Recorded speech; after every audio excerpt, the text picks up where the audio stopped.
Ge, kayure, para sa tostadong are, magkaige.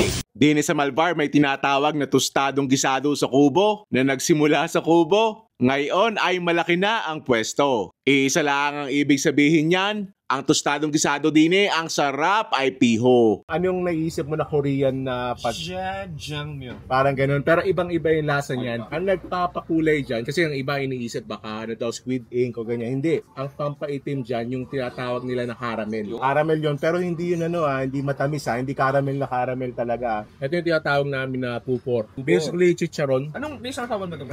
Yan. So ka ba yun? Bakit ang pangalan? Bakit si JD. JD? Kaya kita mo naman, no? Malutong, may konting hangin, may taba. Pero, May konting isuka natin. Alatang babad-babad na yung sili tsaka bawang. Overload to, bali merong pork chop, saka merong chicken sa cloves. Saka to may mga atay na yan, saka giniling na baboy.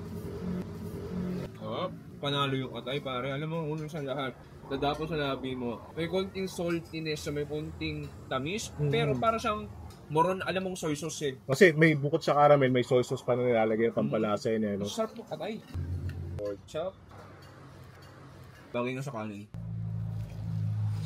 Yung alat din, no? Ay siya tigme kung napapaibig.